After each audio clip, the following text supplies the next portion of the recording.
이 영상을 보시는 것이 올해 가장 현명한 선택이 될 겁니다. 끝까지 시청하시면 그 이유를 아시게 될 겁니다. 여러분의 소중한 시간을 아껴드리겠습니다. 지금 바로 시작하겠습니다. 안녕하세요, 차트킹입니다. 한 주에 제가 소개해드린 종목들을 복귀하는 시간입니다. 매매가 성공해서 수익을 보면 그대로 기쁘고 실패하더라도 그것을 통해 배울 수 있어서 좋습니다. 투자에서 성공하려면 지속적인 복귀가 필요합니다. 이를 통해 같은 실수를 반복하지 않게 되고 그러한 경험이 쌓여서 실력이 되기 때문입니다. 오늘도 제가 소개해드린 종목들을 복귀하며 함께 성장하는 시간을 가져보겠습니다. 자, 이번에는 긴 연휴가 껴있어서 소개해드린 종목 수가 평소보다 적습니다. 지난주에 타장품 탑3까지 진행을 했고요. 오늘은 꿈비부터 설명을 드리도록 하겠습니다. 자, 꿈비는 저출산 관련주로 상승 인바 시점이라고 말씀드리면서 소개를 해드린 종목입니다. 꿈비는 이날 제가 소개를 해드렸는데요. 크게 변동성이 나오지 않고 좀 더 바닥 구간에 머물면서 물량을 더 확보하고 있는 중으로 보입니다. 자, 꿈비는 이런 의미 있는 구간을 지지를 해주고 이런 고점 구간까지 올라왔었기 때문에 이 바닥 구간에서 매집한 물량을 팔기 위해서 들어 올려야 되는 숙제가 있다고 설명을 드렸습니다. 현재는 이러한 고점에 있는 물량을 터치를 해주고 숨 고르기를 하고 있는 중인데요. 이런 과거의 고점 구간에서 현재 지지를 보이면서 상승 준비를 하고 있는 종목으로 볼 수가 있겠습니다. 저는 이 구간에서 바로 올라갈 것으로 보고 소개를 해드렸는데 올라간 적 했다가 저항을 맞고 한 번 더 이렇게 밀렸습니다. 그리고 나서 추가적으로 하락을 하지 않고 다시금 바닥을 잡아주는 흐름인데요. 조만간 이러한 고점을 돌파하면서 강한 장대 양봉이 나오기 바로 직전에 있기 때문에 지금은 좋은 매수 공략 자리가 되고요. 이 종목은 아직도 매수 유효한 자리이기 때문에 현재 구간에서 분할로 접근을 해보신다면 수익 볼 확률이 높은 종목이니까요. 계속 주목을 해보시기 바랍니다. 자, 대선 일정을 보면 5월 11일 날 대통령 후보자 등록이 마감이 되고요. 5월 18일부터 총 3번 대통령 후보 토론회가 개최가 됩니다. 이 중 저출산 관련 토론이 5월 23일 날 나올 것으로 예상이 되기 때문에 이 전주로 해서 움직임이 나올 수 있다고 가정을 하고 수익을 보시려면 미리 분할로 매수를 하시는 것이 좋습니다. 현재 꿈비뿐만 아니라 아가왕 컴퍼니라든지 다른 저출산 관련주들도 시세를 내기 위해 물량 소화가 진행되고 있는 중간에 있으니까요. 자, 2, 3주 정도 매수를 해서 두 자리 수익을 원하시는 분들은 저출산 관련주들 공략을 해보시기 바랍니다. 그 다음에 금요일에는 IB기명과 파이버프로 이 두 종목을 소개를 해드렸습니다. 자, IB기명은 일자리 정책주와 교육 관련주로 소개를 해드렸던 종목이고요. 자, 파이버프로는 방산주로 소개를 해드렸던 종목입니다. 자, IB기명도 소개해드린 이후에 별다른 시세가 나오지는 않았는데요. 좀 전에 보여드렸던 꿈비랑 차트가 비슷하죠. 오랜 기간 박스권 매집을 한 이후에 이 박스권을 돌파 후 지지 자리에 현재 머물러 있는 건데요. 이런 구간에서 지지가 마무리가 되면 다시금 상승 흐름으로 전환될 수 있는 그런 종목으로 볼 수가 있겠습니다. 최근 정치판 돌아가는 상황이 예전 대선과 조금 차이가 있습니다. 그동안 이재명 대표 같은 경우에는 계속 사법 리스크를 갖고 있어서 이재명 관련주들이 시원하게 시세를 주지 않았었습니다. 그리고 현 여당도 단일화 진통을 겪고 있는 중이죠. 예전 같았으면 이미 후보가 다 진행이 되고 정책 대결로 계속 언론에 부각이 돼야 되는 상황인데 이번에는 전혀 그런 분위기가 나오지 않죠. 자, 예를 들어 이재명 대표가 AI 시대 100조를 투자하겠다 이렇게 이야기를 하면 김문수 후보가 우린 150조 투자하겠다 이런 식으로 서로의 공약보다 더 강도 높은 공약이 나와야 그 이슈가 붙어서 주가가 상승을 하는데요. 이번에는 후보조차 정해지지 않은 상황이어서 대선주를 매매하는 입장에서 이런 점이 매우 아쉽습니다. 자, 어찌됐든 IB기명 이런 저점 구간 계속 공략을 해보시고요. 지지가 마무리되고 이렇게 21선을 돌파하는 흐름이 나오면 이러한 정고점을 넘어서 한 번 더 시세가 나올 겁니다. 자, 그 다음 소개해드린 종목은 파이버 프로였는데요. 제가 이러한 자리에서 소개를 해드렸고 이러한 저점이 깨지지 않으면 계속 이렇게 올라가다가 결국에 이런 정고점을 돌파하는 상승 흐름이 나올 수 있다고 말씀을 드렸습니다. 자, 현재 인도와 파키스탄이 갈등이 심해져서 전쟁이 점점 격화되고 있는 분위기인데요. 자, 인도가 약 15억 명의 인구를 가진 큰 나라인데 파키스탄도 인구가 약 2.5억 명 정도 되는 큰 나라입니다. 그리고 두 나라 모두 핵무기를 가지고 있기 때문에 갈등이 격화가 되면 전 세계적으로 3차 대전 우려가 심화가 될 가능성이 생기는데요. 현재 이러한 분위기 때문에 방산주들이 계속 강한 흐름을 보여주고 있습니다. 자, 이 종목도 이러한 저점을 이탈하지 않고 계속 이렇게 위에서 머무르고 있는데 긍정적인 흐름으로 볼 수가 있겠고요. 제가 비슷한 차트로 이러한 강한 상승 이후에 조정이 나오고 나서 이러한 고점을 돌파하는 이러한 자리에서 BHI를 소개를 드려서 이렇게 수익 구간을 드렸습니다. 현재 파이버프로가 이러한 자리일 수가 있으니까요. 파이버프로 보유하고 계신 분들은 이러한 저점을 기준으로 손절선을 정하시고 한번 계속 홀딩해서 들고 가보시기 바랍니다. 자, 그 다음 연휴가 끝나고 화요일 저녁에 제가 엔터주 탑3 종목을 올려드렸는데요. 하이브, YG 플러스, 큐브 엔터 이 세 종목을 올려드렸습니다. 자, 하이브는 이런 자리에서 눌림 조정이 나오면 공략을 해보라고 말씀드렸는데 깊은 눌림이 나오지 않고 현재 얕은 눌림으로 기간 조정 형태로 움직임이 나오고 있습니다. 자, 오늘 엔터주의 대장으로 YG 엔터테인먼트가 강한 급등 흐름이 나왔는데요. 엔터주 흐름들이 매우 좋습니다. 강하게 급등 흐름으로 올라가진 않지만 천천히 우상향을 하면서 계속 가격을 높여가고 있는데요. 자, 하이브도 이러한 고점을 돌파하는 흐름이 나왔고 이러한 고점이 지지되는 흐름이 나왔다가 추세적으로 상승 흐름이 천천히 올라갈 수 있는 그런 흐름으로 진행될 수 있으니까요. 자, 이제는 이러한 깊은 눌림보다는 기간 조정으로 올라갈 수 있다고 전제를 하고 이러한 저점 구간에서 공략을 해보신다면 계속 우상향을 할 수 있는 종목으로 볼 수가 있겠습니다. 하이브의 60분봉인데요. 상승 이후에 깊은 조정 없이 얕은 눌림으로 이렇게 옆으로 횡보를 하고 있습니다. 그래서 이러한 저점을 기준으로 손절 라인을 잡고 이러한 저점에 왔을 때 공략을 해보신다면 무난하게 수익을 낼 수 있는 종목으로 볼 수 있겠고요. 자, 이전 영상에서 소개를 해드렸지만 6월 달에 BTS가 완전체로 컴백이 예정되어 있기 때문에 앞으로 하이브의 매출은 점진적으로 상승할 것으로 예상이 되고 있습니다. 이와 더불어 한화령까지 서서히 해제되는 분위기가 진행이 되고 있기 때문에 엔터주들 앞으로 전망이 매우 좋다고 볼 수가 있겠습니다. 자, YG 플러스는 이러한 고점을 돌파하는 흐름이 나올 수 있다고 말씀드리면서 이러한 눌린 구간에서 공략을 해보라고 말씀을 드렸는데요. 이러한 저점 구간에서 매수세가 들어오면서 지금 이러한 고점을 돌파하려는 시도를 하고 있는 중입니다. YG 플러스는 이렇게 삼각 수렴 패턴으로 주가가 움직임이 나오고 있고요. 방향성이 상승 방향으로 지금 턴을 했기 때문에 위로 올라갈 가능성이 조금 더 커진 상황이고요. 지금은 이러한 고점을 돌파하기 직전에 와 있기 때문에 좋은 매수 자리로 볼 수가 있겠습니다.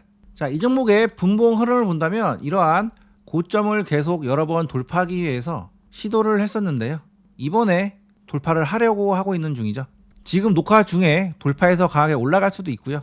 한 번 더 접었다가 다시금 이렇게 올라갈 수가 있습니다. 지금 저점에 잡으신 분들은 이미 수익권일 텐데요.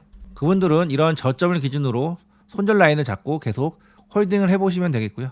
만약에 나중에 봤는데 이 종목이 여기서 올라가지 않고 좀 더 다시 내려온 다음에 이 구간에서 이렇게 이 바닥을 만들려고 하는 흐름이 나오고 있다면 이런 구간에서 매수를 해보시던지 아니면 다시금 이런 고점을 돌파하는 흐름이 나올 때 돌파 매매로 접근을 해보시던지 선택을 하셔서 대응을 해보시면 되겠습니다. 자, 큐브엔터는 이러한 구간에서 눌림이 나오면 매수를 해보라고 말씀을 드렸는데요. 눌림이 깊게 들어오고 있지 않고 있습니다. 이 이야기는 나름 주가가 이런 위치에서는 나름 고점임에도 불구하고 매도세가 강하게 출회되고 있지 않은 모습인데요. 자, 이런 하락 행보 이후에 상승으로 전환되는 정배열 초기 구간에서는 주가가 이렇게 하락을 했을 때 이런 추세의 저점 구간에서는 반드시 매수를 해봐야 되는 그런 자리입니다. 자, 이 종목 이런 고점 구간까지도 욕심을 내볼 수 있는 종목이니까요. 계속 집중하고 보고 계셨다가 눌림 조정이 나오면 이런 저점 구간에서 한번 공략을 해보시기 바랍니다. 그 다음에 단기 스윙 종목으로 삼연과 세트리온을 올려드렸습니다. 자, 코나이는 제가 이 상한가 날에 소개를 해드린 종목입니다.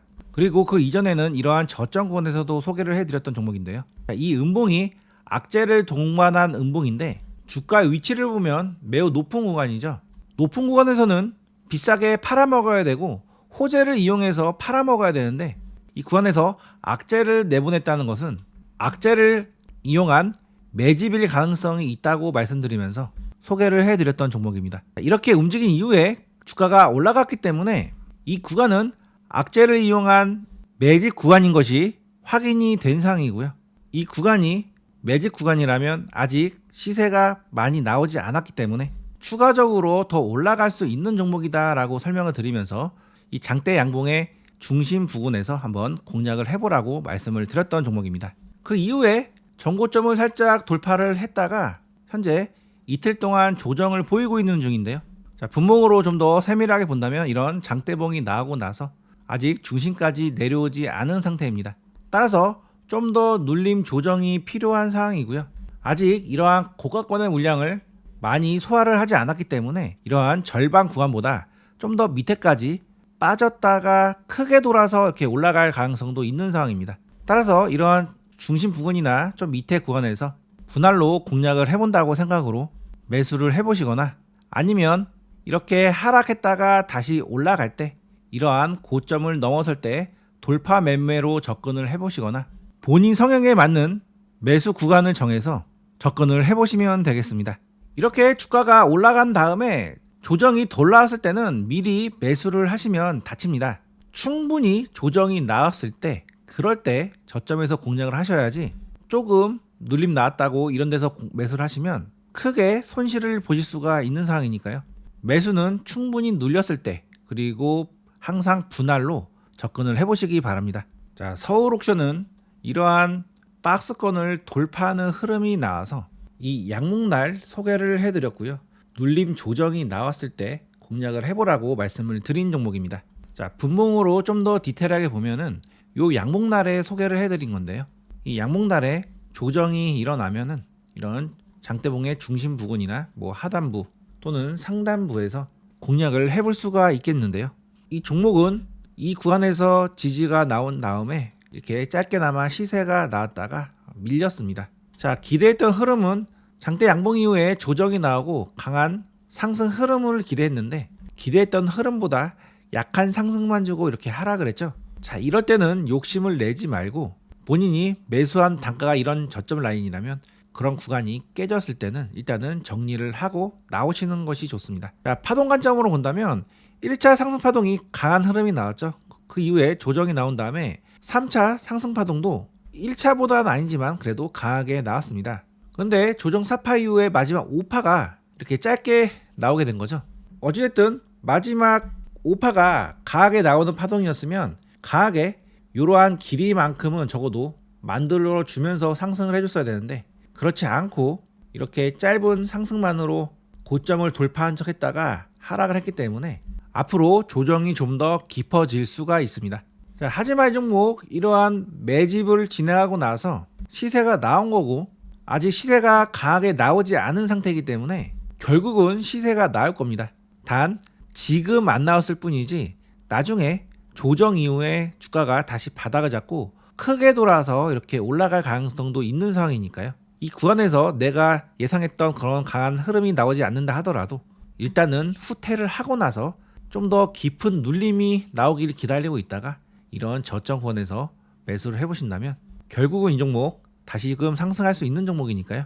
5일선이 깨지고 내려오는 조정에서 11선이나 21선 또는 41선, 61선 부근에서 공략을 다시 해보시기 바랍니다. 자, 사면은 제가 이날 눌림 조정권에서 공략을 해보라고 말씀드렸는데 다음날 이렇게 바로 급등을 해줬습니다. 그래서 공략을 하셨다면 대략적으로 약 28% 정도 수익 구간이 발생이 되셨을 건데요. 결코 작은 수익 구간이 아니죠. 하지만 이 종목 이렇게 올랐다고 해서 시세가 마무리됐다고 볼 수가 없는 상황입니다. 왜냐하면 이러한 전체 흐름이 매집이기 때문에 나중에 이러한 고점에 있는 물량을 최종적으로 소화로 하고 나서 추가적으로 더 위로 올라갈 수 있는 그런 차트 베이스이기 때문입니다. 자, 앞으로 예상 시나리오는 이러한 고점에 물량이 상당히 많이 있기 때문에 이러한 고점에 있는 물량을 비슷한 시간만큼 소화를 해주고 그리고 나서 이렇게 다시금 올라갈 가능성이 있습니다. 물론 이런 저점이 깨져버리면 그냥 하락을 했다가 다시 크게 돌아서 올라갈 가능성도 있긴 하지만 일단 현재는 이러한 저점이 지지가 된다면 한 번 더 이 바닥을 만들고 나서 다시금 이런 고점을 돌파를 시도할 가능성이 높다고 저는 보고 있습니다. 자, 이 종목은 제가 이러한 구간이 의미 있는 가격대라고 말씀을 드렸습니다. 과거 하락을 했을 때 이렇게 살짝 반등이 나왔던 이런 구간 그 구간에서 나중에 올라왔고요. 그 구간을 돌파하니까 이렇게 상승을 했고 그 구간을 내려오니까 이렇게 반등을 줬습니다. 그리고 그 구간이 깨지니까 하락을 했고요. 그 구간이 다시 돌파되니까 한 번 더 시세를 주고 그 구간이 지지가 되니까 다시 한번 시세를 줬습니다. 따라서 앞으로 이 종목 이런 저점 구간까지 다시 내려온다면 이런 저점 구간 깨지는지 한번 확인을 해보시고요. 지지가 되는 흐름이 나온다면 매수를 했다가 이런 고점이 돌파가 되는지 여부까지도 한번 체크를 해보시기 바랍니다. 만약에 이런 고점을 넘어서는 흐름이 나온다면 상승 조정, 상승의 흐름으로 이렇게 1파가 상승한 만큼 비슷한 길이만큼은 상승을 충분히 할 수 있다고 볼 수가 있겠습니다. 그러면 이러한 저점 구간에서 만약에 매수를 하셨다면 단기간에 몇 프로입니까? 대략적으로 50% 정도 수익 구간이 발생될 수도 있는 구간에 와 있으니까요. 아까 제가 말씀드린 이러한 의미 있는 구간 다시 내려왔을 때 지지가 잘 되는지 여부 체크를 해보시고 지지가 된다면 한번 공략을 해보시기 바랍니다. 자, 마지막 종목은 셀트리온입니다. 셀트리온은 이러한 저점 구간을 지지를 해주는 흐름이 나와서 제가 이런 구간에서 매수를 해보라고 말씀드리면서 소개를 해드렸던 종목이었는데요. 이 종목도 이 구간에서 크게 변동성 없이 움직임이 나오고 있습니다. 이 종목의 분봉인데요. 이러한 현재 저점을 계속 지지를 해주면서 이 구간에서 박스권을 만들면서 움직임이 나오고 있고요. 좀 더 횡보 흐름이 나오다가 다시금 이렇게 상승하면서 본격적인 상승을 할 수 있는 종목으로 보고 있습니다. 단 현재 제약바이오 같은 경우에는 트럼프가 의약품에도 관세를 매기겠다는 그런 예고를 해놓은 상황이기 때문에 현재 수급이 적극적으로 들어오고 있지는 않는 상황인 것 같습니다. 특히나 이 구간에서 그러한 관세 이슈가 나왔기 때문에 제약바이오 관련주들이 투매가 나왔었는데요. 셀트리온은 추가적으로 급락하지 않고 그 구간에서 물량을 받아준 이후에 현재 그 가격대 근처에서 이렇게 횡보를 하고 있는 중입니다. 자, 셀트리온은 이미 실적 대비 너무나도 저평가된 종목이라고 저는 생각을 하고 있고요. 현재도 의미 있는 이런 저점 구간에서 이렇게 반등 신호까지도 나온 상황이기 때문에 저는 상승을 할 수 있는 종목이라고 보고 있습니다. 단 대형주이기 때문에 조금 움직임이 느릴 수가 있고요. 나중에 이렇게 상승을 해서 올라간다면 분할로 매도를 해보시기 바랍니다. 지금은 이렇게 파란색 선이 21선을 돌리기 위한 작업이 진행되고 있는 상황이고요. 이 구간에서 이렇게 위아래로 횡보를 한다면 하락에서 횡보로 그 다음에 다시 상승각으로 전환이 될 겁니다. 그때 바로 본격적으로 상승 흐름이 나올 수가 있으니까요. 조금 지겹더라도 여유를 가지고 홀딩을 해보시기 바랍니다. 자, 이전에는 설명을 해드릴 종목들이 많아서 1부와 2부로 나눠서 종목 설명을 해드렸는데요. 오늘은 설명할 종목수들이 많지가 않아서 1부에 마무리를 하려고 합니다. 자, 이번 주는 소개해드린 종목 중에 크게 급등한 종목은 나오지는 않았는데요. 그 이야기는 아직 매수 자리에 와 있고 매수 가능한 종목들이 많다는 것을 의미하기 때문에 제가 오늘 설명드린 그 부분 꼭 참고하셔서 수익으로 가져가 보시기 바랍니다. 그리고 저와 좀 더 긴밀하게 소통을 하면서 투자를 해보고 싶으신 분들은 지금 바로 차트킹 뉴스방으로 들어오세요. 자, 이곳에 들어오시면 투자에 필요한 최신 뉴스와 핵심 뉴스들만 요약해서 올려드리고 있고요. 그리고 제가 영상으로 미처 소개해드리지 못한 관심 종목들도 이렇게 같이 올려드리고 있습니다. 자, 오늘도 5종목을 소개를 해드렸는데 그 중에 동방메디컬이라는 종목, 오늘 이렇게 장대 양봉으로 강한 상승 흐름이 나왔습니다. 자, 동방메디컬은 제가 13일 전에 소개를 해드렸던 종목인데요. 전고점 돌파 임박이라고 하면서 소개를 해드렸는데 오늘 이렇게 결국은 고점을 넘어서는 장대 양봉이 나왔습니다. 자, 이렇게 뉴스방에 들어오시면 제가 장중해드리는 브리핑을 받아보시면서 좀 더 안정적으로 투자를 하실 수가 있으니까요. 지금 바로 들어와 보시기 바랍니다. 들어오는 방법은 간단합니다. 자, 홈페이지 상단부에 보시면 이렇게 텔레그램 주소가 있는데요. 그 주소를 이렇게 눌러보시면 바로 텔레그램에 접속할 수 있도록 이러한 새로운 창이 뜨는데요. 여기 눌러서 들어오시면 바로 입장이 가능하십니다. 또한 제가 소개해드린 종목의 세부 타점은 이렇게 시크릿 텔레그램방에서 말씀을 드리고 있는데요. 이렇게 제가 소개해드린 종목의 세부 타점과 시장의 전반적인 흐름에 대해서 제가 계속 브리핑을 해드리고 있습니다. 제가 소개해드린 종목의 타점까지 받아보시면서 매매를 하고 싶으신 분들은 지금 바로 타점방에 들어오시기 바랍니다. 타점방 입장 방법은 영상 소개란이나 댓글창에 링크 주소를 통해 가능합니다. 위에 있는 링크가 타점방 링크인데요. 링크를 클릭하시면 간단한 설문이 나타납니다. 설문 맨 위에는 무료로 받고 싶은 서비스 선택란이 있으니 원하시는 서비스를 선택을 해주세요. 중복 체크도 가능합니다. 원하시는 서비스를 모두 선택하셔도 됩니다. 나머지 내용들도 빠르게 작성을 해주세요. 10초도 걸리지 않습니다. 타점방은 인원 제한이 있습니다. 많은 분들과 함께 하고 싶지만 너무 많은 분들이 들어오시면 수급이 꼬이는 문제가 발생할 수 있습니다. 자, 이런 경우 바로 상승할 수 있는 종목도 일부러 하락을 했다가 오르는 일이 많아서 불가피하게 제한된 인원만 받고 있습니다. 인원이 다 차기 전에 서둘러 신청해 주세요. 그리고 누구보다 빠르게 시장에 나오는 뉴스를 받고 싶으신 분들은 뉴스방에도 들어오세요. 저희가 그 어떤 방보다 가장 빠르게 최신 뉴스를 제공해 드립니다. 자, 뉴스방은 타점방 밑에 있는 링크를 누르시면 바로 입장이 가능하십니다. 자, 뉴스방은 이렇게 가장 중요한 뉴스들만 선별해서 올려드리고 있습니다. 유튜브를 시작한 지 4개월 만에 벌써 구독자가 3,000명이 되어갑니다. 시청자분들의 사랑으로 계속 성장하는 채널인데요. 매일 좋은 종목과 투자 기회를 찾기 위해서 최선을 다하고 있습니다. 매일 수많은 뉴스를 읽고 섹터별로 분류를 하고 유망 종목을 발굴하는 일은 결코 쉽지 않습니다. 이 귀찮고 힘든 일을 제가 대신해드리고 있으니 여러분은 제 영상을 꾸준히 시청하시면서 많은 수익 가져가시기 바랍니다. 올해 2025년은 많은 변화가 예상이 되는데요. 벌써 실감이 되시죠? 변화는 늘 기회를 가지고 옵니다. 그 기회를 제 채널에서 함께 찾아가시기 바랍니다. 끝까지 시청해주셔서 감사합니다. 타점방에서 뵙겠습니다.